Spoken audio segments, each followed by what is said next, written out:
কথার মধ্যে কথা, বেশি কথা লাগে না। গানটা একটু খেয়াল করে শুনলে,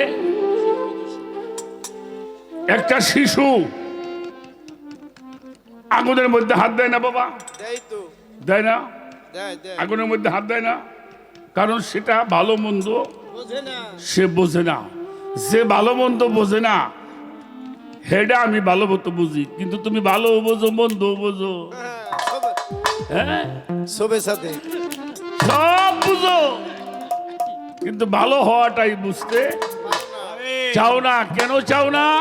ভালো হইতে গেলে যে ত্যাগ করতে হয়, ভালো হতে গেলে কি করতে হয়? ত্যাগ করতে হয়। যিনি ত্যাগী উনি যোগী, যোগী, আর যিনি ভোগী ওটা রোগী।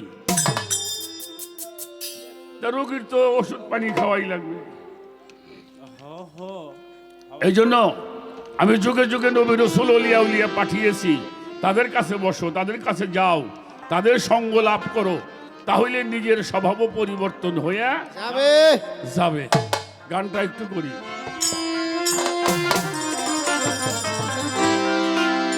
এই যে তোমার দোষে ওইলা তুমি দোষী,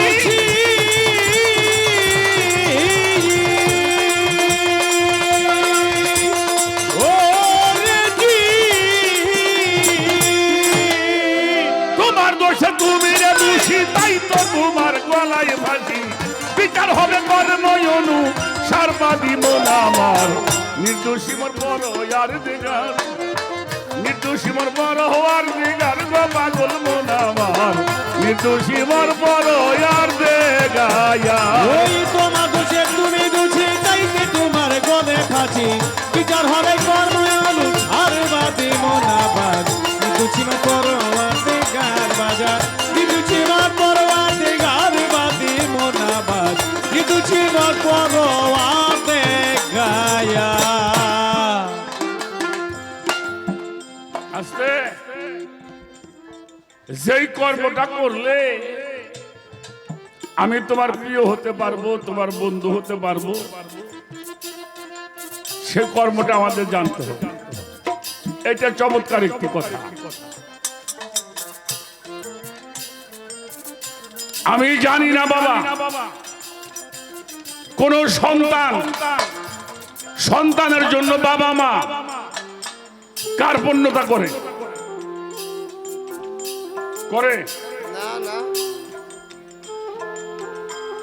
নবী কখনো তার উম্মতের জন্য অমঙ্গল চায় না, আল্লাহ তার বান্দার জন্য অমঙ্গল চায় না। শোনো বাবা, মুসা নবী আল্লাহর দিদারে যায়, অনেকদিন বৃষ্টি হয় না। দেখবেন চৈত্র বৈশাখ মাসে ব্যাঙ ডাকে, ডাকে না? বৃষ্টি হয় না, বৈশাখ মাস শেষ হয়ে গেল, বৃষ্টি হয় না। মুসা নবী আল্লাহর কাছে আল্লাহর দিদারে যাচ্ছেন, ব্যাঙরা সবাই মুসা নবীর কাছে ঘিরে ধরলেন। নবীরা তো জীবের ভাষা বোঝে, তো মুসা নবীকে বললো, আপনি আল্লাহর কাছে একটু জানবেন, আমরা অনেক দিন বৃষ্টি পাই না, বড় কষ্টে আছি, প্রভু দয়াময় আমাদেরকে একটু বৃষ্টি দিবে কিনা। মুসা নবী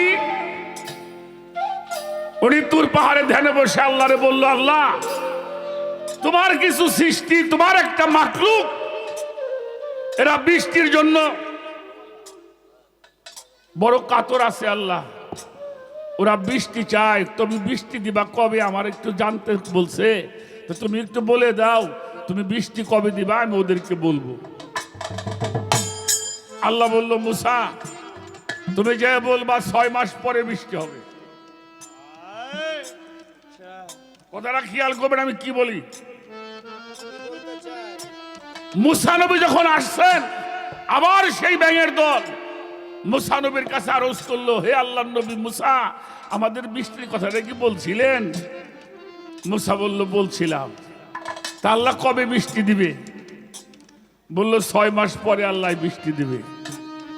সমস্ত ব্যাং একসাথে বলে উঠল আলহামদুলিল্লাহ। আলহামদুলিল্লাহ। আহারে। প্রভু দয়াময় যে 6 মাস পরে আমাদের বৃষ্টি দেবে, এই দয়ার জন্য শুকরিয়া আদায় করি আলহামদুলিল্লাহ। আলহামদুলিল্লাহ। এটা বলার সঙ্গে সঙ্গে অমনি বৃষ্টি। বাহ, মাশাআল্লাহ। কোরআন তাফসীর পড়ে দেখেন, মুসা নবী আশ্চর্য হয়ে গেল। আল্লাহ কেবল বললো 6 মাসের কথা, এখনই বৃষ্টি হলো। মুসা নবী আবার গিয়েছেন, হে বাড়ি ইলাহি, তুমি আমার কাছে মিথ্যা বললে, তুমি কেবলই বললে 6 মাস পরে বৃষ্টি হবে, এখনই বৃষ্টি হলো।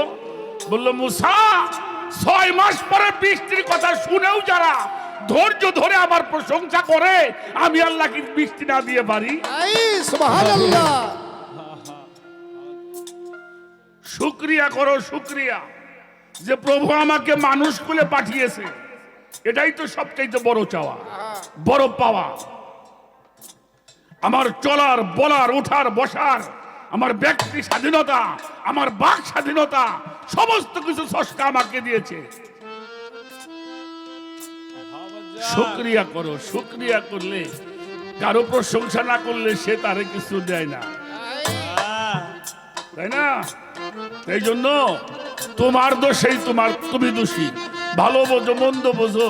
তুমি জানো চুরি করলে তোমাকে ধরলে পরে হাড় ভেঙে দিবে, তারপরেও তুমি জেনে চুরি করতে যাও। হজে আচ্ছা। আমার প্রতিদ্বন্দ্বী কেউ নাই, আমার কোনো প্রতিদ্বন্দ্বী নাই। তবে আমি সৃষ্টি করছি একটা জিনিস, সেটা হলো আমার বন্ধু, আর আমার বন্ধুর নূর দিয়ে বানাইছি সব কিছু। সুবহানাল্লাহ।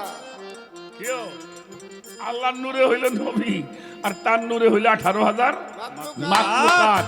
আমি তার দিয়ে মাখলুকাত সৃষ্টি করেছি এবং তাকে রহমত স্বরূপ পাঠিয়েছি। যদি রহমত পাইতে চাও, তার কাছে দ্বারস্থ হও, তাহলে আমার কাছ থেকে সবকিছু তুমি পেয়ে যাবে। ওরে তোমার দোষেই তুমি দোষী, ও বাজার রে, ও বাজার, তোমার দোষে তুমি দোষী, তাইতে তোমার গলে ফাঁসি। বিচার হবে কর্ম অনুসার, বাদে মোনাবাদ নিদুষিমা করোয়াতে গার বাজার, নিদুষিমা করোয়াতে গার বাদি মোনাবাদ, নিদুষিমা করোয়াতে গায়া। নাহি ছিঁড়ে আকাশ জমি, আগুন আরো হাওয়া পানি, সর্বময় ছিল শূন্যকার। আমার বাজান রে সর্বময় ছিল শূন্যকার, বাদি মোনাবাদ সর্বময় ছিল শূন্যকার। নাহি ছিল আকাশ জমি, আগুন আরো হাওয়া পানি, সর্বময় ছিল শূন্যকার। ওই আমার বন্ধু রে সর্বময় ছিল শূন্যকার, আমার বন্ধু রে সর্বময় ছিল শূন্যকার। ও সেদিন শূন্যকারে কাদের গলি,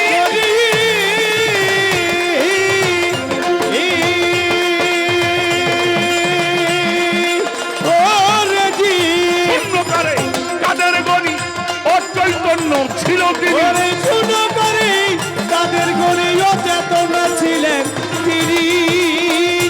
শূন্যকারে কাদের গলি অচৈতন্য ছিলেন তিনি, জানতো না তার আপন সমাচার গপ্প ভরে জানিত না আপন সমাচার, বাদি মোনাবাদ নিদোষী মত পরোয়াতে গার বাজার, নিদোষী মত পরোয়াতে গার বাদি মোনাবাদ নিদোষী মত পরোয়াতে গার বাজার।